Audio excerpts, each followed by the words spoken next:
BRS పార్టీని బదనాం చేయాలా, బీఆర్ఎస్ పార్టీని ఇజ్జత్ చేయాలా, ప్రజలకు దూరం చేయాలి. అది ఎవరి వరకు కరెంట్ గవర్నమెంట్ ఫామ్ అయిన 4-5 నెలల్లో ఈ పని చేసింటే నిజంగా చేసిందని నమ్ముతారు. వాళ్ళకి ఏ ఆధారం లేవు, ఏం లేదు, ఉట్టిగా డైవర్ట్ చేయాలి. పబ్లిక్ 2 ఏళ్ళ ఇచ్చిన హామీ నెరవేర్చకుండా దాని మీద దృష్టి పెట్టకుండా సిట్ అని చెప్పి సుప్రీంకోర్టు నుంచి ఆదేశాలు ఇస్తే కూడా లెక్క చేస్తారండి. వీళ్ళు ఎట్లా ఉన్నారు చూడండి. ప్రజాస్వామ్యం ఎక్కడ చూడండి. ఇక వాళ్ళ ప్రభుత్వం వాళ్ళ చేతిలో ఉంది. మరి 2 ఏళ్ళు ఏం చేసారు అంటే నిఘా వ్యవస్థ అంత పకడ్బందీ అర్థం కావాలా. 2 ఏళ్ళ నుంచి ఏం చేసింది మరి? ఆ పని అప్పుడే చేయలే కదా. ఇప్పుడు వాళ్ళ మంత్రులు ఇప్పుడు అంటున్నారు, కాంగ్రెస్ మంత్రులు మా ఫోన్ ట్యాప్ అవుతుందని అంటున్నారు, కాంగ్రెస్ ఎమ్మెల్యేలు మా ఫోన్ ట్యాప్ అవుతుందని అంటున్నారు. దానికి సమాధానం చెప్పండి. ప్రజలకు ఇచ్చిన హామీలపైన దృష్టి పెట్టండి. ఇగో పోలీస్ డిపార్ట్మెంట్ అనేది రకరకాలుగా వాళ్ళు చేస్తూ ఉంటారు ఏదైనా. దానికి ప్రభుత్వంలో వాళ్ళ ఒక డిపార్ట్మెంట్ భాగం అది. దానికి దీనికి అంటగట్టడం వేస్ట్ అంతా. ఇలా ఏం లేదు, ఇలా మంత్రులకు కొట్లాట్లు అవుతున్నాయి, ఒక్కొక్కరు పేపర్లు రాయించుకుంటున్నారు, టీవీలలో వస్తుంది. ఇలా గవర్నమెంట్లో భద్రత లేదు మంత్రులకు, కనుక ఇది డైవర్ట్ చేసి ఇట్లా ప్రజలను ఇట్లా చేయడానికి. ఇది ఏ అంతా ఉట్టిదే. ఇది అయ్యేళ్ళే పోయలే, మీరు చూస్తారు కదా, ఇది అయ్యేళ్ళే పోయలేదు, ఎవరు నమ్మడు దానికి. దానికి అయినా కేసుకి ఏం భయపడవు, ఏం కాదు. సుప్రీం ఖచ్చితంగా ఎవరు ఇచ్చినా పోవాల్సిన పోతాం, ప్రజలు కూడా చెప్తాం. ఇలా వాళ్ళు చేయాల్సిన పని ఇదే, పబ్లిక్ చేయాల్సిన పని, పబ్లిక్ చేయాల్సిన హామీలు, ప్రజలకు విద్యార్థులకు నిరుద్యోగులకు కావాల్సిన ఉద్యోగాలు, 6 గ్యారంటీలు, దాని మీద దృష్టి పెట్టాలా. హైదరాబాద్ బ్రాండ్ ఇమేజ్ పెంచాలా. ఇవాళ రియల్ ఎస్టేట్ పడిపోతుంది, రైతులు ప్రాబ్లమ్స్ ఉన్నాయి. 2 నెలల తర్వాత ఇవాళ సిట్ అని చెప్పి 2 నెలల తర్వాత ఇవాళ వచ్చి విచారణ అంటే ఏం చేసినట్ల, ఏం ద్రోహం చేసినట్ల, ఏమైనా పెద్ద ఘోరాలు జరిగినాయా? ఏం జరిగినాయి? ఇలా ఈ ప్రభుత్వంలో ఉన్న అధికారులని వేధిస్తున్నారు. అధికారులకు స్థానం లేదు. మంత్రుల మధ్యలో గొడవలు వచ్చి ఆ మంత్రిని మీకాలని, ఈ మంత్రి మీకాలని, ఆయన ఆ కొట్లాటల వల్ల ఆఫీసర్లాగి వాళ్ళు గడబడవుతుంది. అంటే వీళ్ళకి సుప్రీంకోర్టు కూడా లెక్కలేదు. ఖచ్చితంగా సుప్రీంకోర్టు కూడా కంటెంప్ట్ పోతాం. సుప్రీంకోర్టు కూడా నీ మాటలు లెక్క చేస్తలేరని. ఇటు అనర్హత పిటిషన్ ఎవరైతే పార్టీ మారినరో వాళ్ళ విషయంలో అదే జరుగుతూ ఉంది. సుప్రీంకోర్టు ఆదేశాలు ఇచ్చినా లెక్క చేస్తలేరు. ఈ విషయంలో కూడా వాళ్ళు ఇష్టం వచ్చినట్టు చేస్తారు. కనుక కోర్టుల మీద మాకు నమ్మకం ఉంది, గౌరవం ఉంది. గ్యారెంటీగా ఈ కేసు ఏం కాదు, లొటపీస్ కేసు ఇది.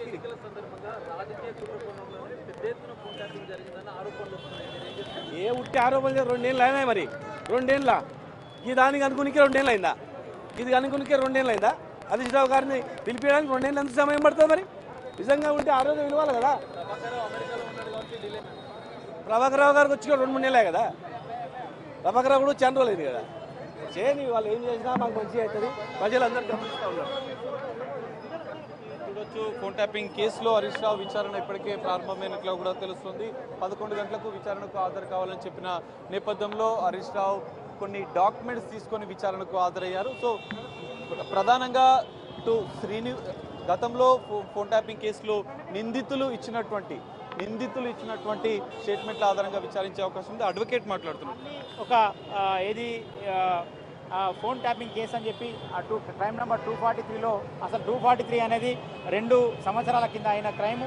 అందులో చాలామంది పోలీస్ ఆఫీసర్లు కూడా ఛార్జ్షీట్ కూడా ఫైల్ అయిపోయింది. ఛార్జ్షీట్ ఫైల్ అయిపోయిన తర్వాత కూడా ఇప్పుడు ఆఫ్టర్ 2.5 yearsకు పిలవడం అనేది నిజంగా అసలు ఏ కారణం చేత వాళ్ళు పిలుస్తున్నారో మాకు కూడా అర్థమైతలేదు. అది కాబట్టి ఖచ్చితంగా మేము ఫేస్ చేయడానికి సిద్ధంగా ఉన్నాం. కానీ ఇట్లాంటి ఇది ఆ నోటీస్ ఇవ్వడం కూడా చాలా తప్పు. మాకు అవకాశం ఉండే కోర్టుకు పోవడానికి కూడా, కానీ వద్దు, కోర్టుకు ఎందుకు వెళ్ళాలి? ఖచ్చితంగా ఈ నోటీసులు మేము వాళ్ళు ఏం అడుగుతారో అసలు మనకు కేసుతో సంబంధం లేదు కాబట్టి ఖచ్చితంగా మేము పోలీస్ స్టేషన్కి వస్తామని చెప్పి ఇలా వాళ్ళు ఐఓ గారు ఏదైతే మనం నోటీస్ ఇచ్చిండో ఆ నోటీస్ మీద ఈరోజు 11 గంటల కంటే మేము 10:40కే మేము ఇంకో 20 నిమిషాల ముందే రావడం జరిగింది. మేము ఖచ్చితంగా కోఆపరేటివ్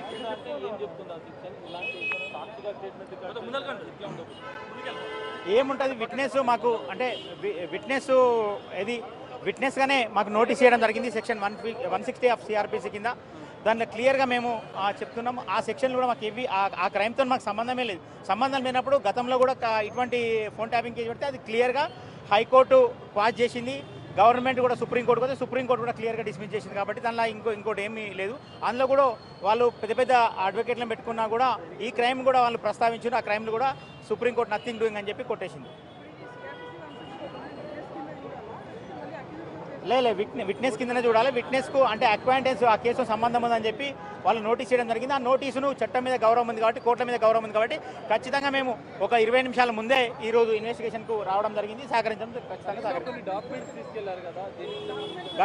గతంలో హైకోర్టు మా ఫేవర్లో ఏదైతే ఫోన్ ట్యాపింగ్ కేసులో మా క్లీన్ చీట్ అని ఇచ్చిందో అదే సుప్రీంకోర్టులో కూడా గతంలో సుప్రీంకోర్టు కూడా కొట్టేసింది. అవన్నీ కూడా మేము జడ్జిమెంట్ కాపీలు కూడా ఈరోజు తీసుకుపోతున్నాము, ఇవ్వడం జరుగుతుంది.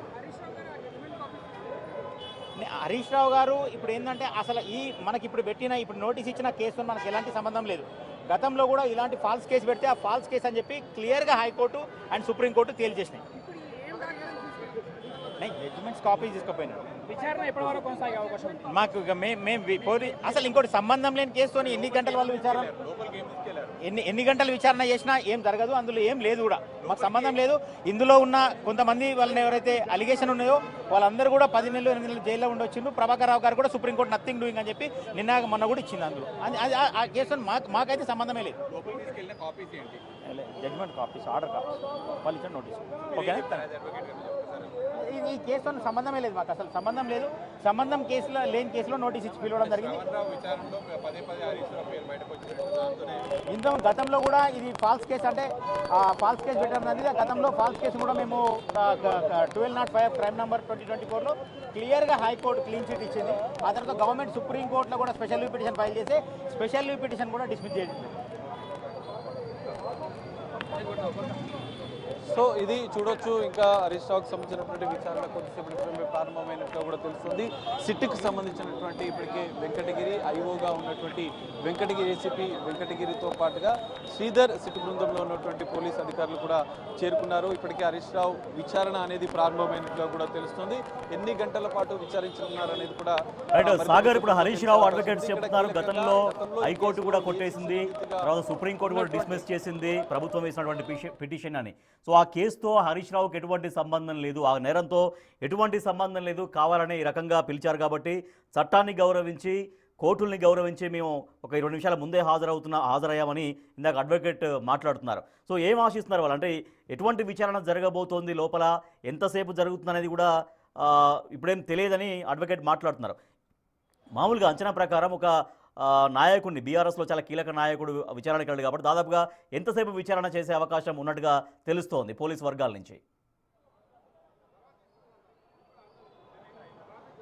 ఖచ్చితంగా ఈ కేసులో ఇప్పటికీ అంటే గతంలో హరీష్ రావుపై నమోదైనటువంటి చక్రధర్ గౌడ్ ఇచ్చినటువంటి ఫిర్యాదులో మాత్రమే హైకోర్టు సుప్రీంకోర్టు నుంచి కొట్టివేయడం జరిగింది. కానీ ఇక్కడ డిసెంబర్లో పంజాగుట్టలో నమోదైనటువంటి కేసులో మాత్రమే హరీష్ రావుకు 160 CRPC కింద కేసు నమోదు చేసుకుని విచారిస్తున్నట్లు కూడా చెప్పారు. ఆ నోటీసుల్లో కూడా అదే అంశాన్ని పేర్కొన్నారు. సో తన వద్ద ఉన్నటువంటి గతంలో కేసులకు సంబంధించినటువంటి కోర్టు ఆర్డర్లకు సంబంధించినటువంటి డాక్యుమెంట్స్ని తీసుకొని హరీష్ రావు విచారణకు హాజరయ్యారు. దీనికి సంబంధించి మొదటి నుంచి కూడా క్రైమ్ ఇన్ఛార్జ్ సురేష్ ఫాలోఅప్ చేస్తున్నారు. వారితో కూడా ఒకసారి మరిన్ని వివరాలు.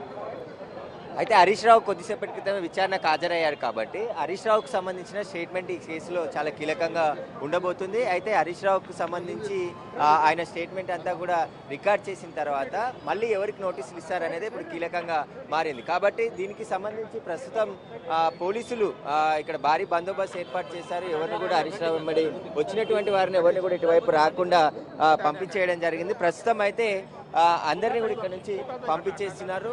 అయితే హరీష్ రావుకు సంబంధించి ఏదైతే ఆయన ఫోన్లో ప్రస్తుతం శ్రవణ్ రావు స్టేట్మెంట్ ఆధారంగానే హరీష్ రావుని విచారించబోతున్నారు. కాబట్టి శ్రవణ్ రావుని ఎందుకు కలిశారు, అదేవిధంగా ప్రభాకర్ రావుని కూడా హరీష్ రావు తరచూ కలిసేవాడని చెప్పేసి కూడా చెప్తున్నారు. కాబట్టి ప్రభాకర్ రావు కలిసిన దానికి ఆయన స్టేట్మెంట్లో హరీష్ రావుకి థ్రెట్ ఉంది కాబట్టి హరీష్ రావుని కలిశారని చెప్పేసి కూడా చెప్తున్నారు. కాబట్టి అది నిజమేనా, ప్రభాకర్ రావు ఇచ్చిన స్టేట్మెంట్ నిజమేనా అని చెప్పేసి దానికి సంబంధించి కూడా హరీష్ రావుని ప్రశ్నించే అవకాశం ఉంటుంది. అయితే ఏదైతే హరీష్ రావుకు సంబంధించి ప్రభాకర్ రావు అనేక సార్లు కలిశారు, శ్రవణ్ రావు అనేక సార్లు కలిశారు కాబట్టి శ్రవణ్ రావుకి మీకున్న సంబంధాలు ఏంటి, ప్రణీత్ రావుకి శ్రవణ్ రావు కొన్ని నెంబర్లు ఇచ్చి ట్యాపింగ్ చేయించాడు కాబట్టి ఆ ట్యాపింగ్ నెంబర్లని మీరు ఇచ్చారా, మీరు ఇవ్వమంటే శ్రవణ్ రావు ప్రణీత్ రావుకి ఇచ్చాడనే దానికి సంబంధించి కూడా హరీష్ రావుని విచారించబోతున్నట్టు తెలుస్తుంది. అయితే ఇక కొన్ని సర్వేలు కూడా శ్రవణ్ రావు చేయించాడు. అంటే బీఆర్ఎస్ 2019లో ఏదైతే ఎన్నికల తర్వాత 2023లో కూడా ఎన్నికలకు సంబంధించి సర్వే చేయించి ఎన్నికలకు వెళ్ళాలనుకున్నారు. కానీ బీఆర్ఎస్కి సంబంధించి ఎక్కడెక్కడ వీక్గా ఉన్నారో పర్సన్స్, అక్కడ ప్రత్యర్థులు ఎవరైతే స్ట్రాంగ్గా ఉన్నారో వారికి సంబంధించిన నెంబర్లను కూడా ప్రణీత్ రావుకి ఇచ్చి శ్రవణ్ రావు వారి నెంబర్లను ట్యాపింగ్ చేసి వారి కదలికను, వారు ఎక్కడెక్కడికి వెళ్తున్నారు, ఎవరెవరితో డబ్బులు తీసుకుంటున్నారు, ఎక్కడ మూవ్మెంట్ అవుతున్నారు అనే దానికి సంబంధించి కూడా పూర్తి వివరాలన్నిటిని కూడా పంపించేవారు. కాబట్టి ఇప్పుడు శ్రవణ్ రావు ప్రణీత్ రావుకి సంబంధించిన మధ్యలో జరిగిన చాటింగ్ కావచ్చు, వారు ఇచ్చిన నెంబర్లు కావచ్చు, అవన్నీ కూడా రికవరీ చేశారు. కాబట్టి ఈ నెంబర్లను ఏ పర్పస్కి ఇచ్చారు, శ్రవణ్ రావుకి హరీష్ రావుకి ఉన్న సంబంధాలు ఏంటి, తరచూ భేటీ అయ్యేవారు అని చెప్పేసి కూడా గుర్తించారు. కాబట్టి ఎందుకు భేటీ అయ్యేవారు, శ్రవణ్ రావు ఎవరి ద్వారా అంటే ప్రభాకర్ రావు కావచ్చు, వీరికి సంబంధించిన పూర్తి వివరాలన్నిటిని కూడా అడిగే ప్రయత్నం ఇప్పుడు హరీష్ రావుని చేసే అవకాశం ఉంటుంది. కాబట్టి శ్రవణ్ రావుకి, హరీష్ రావుకి, అదేవిధంగా ప్రభాకర్ రావు కూడా ఈ కేసులో చాలా కీలకమైనటువంటి నిందితుడు. ఆయనకు సంబంధించి ఏదైతే ఈ కేసులో పూర్తిగా ప్రభాకర్ రావు చెప్తేనే మేము చేశామని చెప్పేసి కూడా అందరూ అరెస్ట్ అయిన నిందితులంతా కూడా స్టేట్మెంట్ ఇచ్చారు. కాబట్టి ఆ స్టేట్మెంట్ ఆధారంగా ఇప్పుడు ప్రభాకర్ రావుకి సంబంధించి ఈ హరీష్ రావుని ఎందుకు కలిశారని చెప్పేసి సిట్ అధికారులు విచారించిన సందర్భంలో ఆ మావోయిస్టు పార్టీతోని హరీష్ రావుకి పెట్టుంది కాబట్టి ఆయన సెక్యూరిటీ రీజన్స్ కోసం, ఆయన అలర్ట్ చేయడం కోసం నేను కలిశానని చెప్పేసి కూడా ప్రభాకర్ రావు స్టేట్మెంట్ ఇచ్చాడు. అయితే ప్రభాకర్ రావు హరీష్ రావుని మాత్రమే ఎందుకు ఎక్కువసార్లు కలిశారో, హరీష్ రావుకి ఏమైనా ఫోన్ నెంబర్లు ఇచ్చి ట్రాపింగ్ చేయమని ప్రభాకర్ రావుకి ఆదేశించాడనే దానికి సంబంధించి కూడా సమాచారం రాబట్టే అవకాశం ఉంటుంది. ఇప్పటికే శ్రవణ్ రావు ఇచ్చినటువంటి నెంబర్లన్నిటిని కూడా హరీష్ రావు ఇటు గతంలో అరెస్ట్ అయిన నిందితుల నుంచి కూడా సురేష్, అయితే ఇప్పుడు హరీష్ రావు తరపున న్యాయవాదులు చెప్తున్నారు ఒక విట్నెస్ గా మాత్రమే విచారణకు హాజరు కావాల్సి వచ్చింది, విట్నెస్ గా మాత్రమే హరీష్ రావు విచారణకు హాజరవుతున్నారని చెప్పి అనేక వందల మంది ఫోన్ నెంబర్లను ట్యాపింగ్ చేసినట్టు సిట్ అధికారులు గుర్తించారు. గతంలో విచారణకు వచ్చినటువంటి మాజీ బీఆర్ఎస్ ఎమ్మెల్యేలు చిరుమూర్తి లింగయ్య, జైపాల్ యాదవ్ కూడా మేము కొంతమంది నెంబర్లని సిట్ అరెస్ట్ చేసిన నిందితులకు ఇవ్వడం జరిగింది, వారు ఆ ఫోన్ నెంబర్లని ట్యాపింగ్ చేశారు, అవి మాకు సంబంధం లేదు, మేము నెంబర్ అడిగితే ఇచ్చామని చెప్పేసి కూడా వారు విచారణ తర్వాత బయటికి వచ్చారు. అదేవిధంగా ఇప్పుడు ప్రభాకర్ రావుకి కానీ, ప్రణీత్ రావుకి కానీ, అదేవిధంగా శ్రవణ్ రావు, ముఖ్యంగా శ్రవణ్ రావు ప్రణీత్ రావుకి చాలా నెంబర్లు ఇచ్చి ట్యాపింగ్ చేయించారని చెప్పేసి కూడా చెప్తున్నారు. కాబట్టి ఆ నెంబర్లన్నిటిని కూడా శ్రవణ్ రావు మీరిస్తే శ్రవణ్ రావు. రైట్ సురేష్, మీరు హోల్డ్ లో ఉండండి. బీఆర్ఎస్ సీనియర్ నాయకులు మాజీ మంత్రి హరీష్ రావును సిట్ విచారణ ఇస్తున్న నేపథ్యంలో బీఆర్ఎస్ పార్టీ నాయకులు, కార్యకర్తలు రియాక్ట్ అవుతున్న ప్రస్తుతం తెలంగాణ భవన్లో మాజీ మంత్రి వేముల ప్రశాంత్ రెడ్డి మాట్లాడుతున్నారు. లైవ్లో చూద్దాం.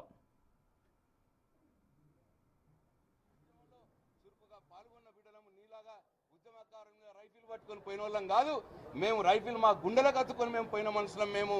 కాబట్టి ఈ పిట్ట బెదిరింపుకు భయపడేది లేదు. హరీష్ రావు గారు వెంబటి యావత్ బీఆర్ఎస్ పార్టీ నిల్చున్నది. తప్పకుండా న్యాయం ధర్మం గెలుస్తుంది. నువ్వు ఆధారాలు లేని ఒక కేసులో సుప్రీంకోర్టు క్లీన్ చిట్ ఇచ్చింది, హరీష్ రావుకు ఫోన్ ట్యాపింగ్కు సంబంధం లేదని. హైకోర్టు క్లీన్ చిట్ ఇచ్చింది. అయినా సరే మళ్ళీ అదే కేసు తవ్విపించి నువ్వు పిలిపించి నీ బొగ్గు స్కామ్ బయటపడ్డది కదా, మరి ప్రజల్లో చులకనవుతున్నాం కదా అని చెప్పి డైవర్షన్ పాలిటిక్స్ చేయడానికి వాళ్ళు హరీష్ రావు గారిని పిలిచినంత మాత్రాన నీ దొంగ పనులు, నీ కుంభకోణాలు మరి మర్చిపోరు ప్రజలు అని చెప్పి ఈ సందర్భంగా తెలియజేస్తూ హరీష్ రావు గారు వెంబటి మొత్తం బీఆర్ఎస్ పార్టీ ఉంటుంది. తప్పకుండా మేము నిన్ను ప్రశ్నిస్తూనే ఉంటాం, నీతో పోరాడుతూనే ఉంటామని తెలియజేస్తూ సెలవు చేసుకుంటున్నాను. జై తెలంగాణ.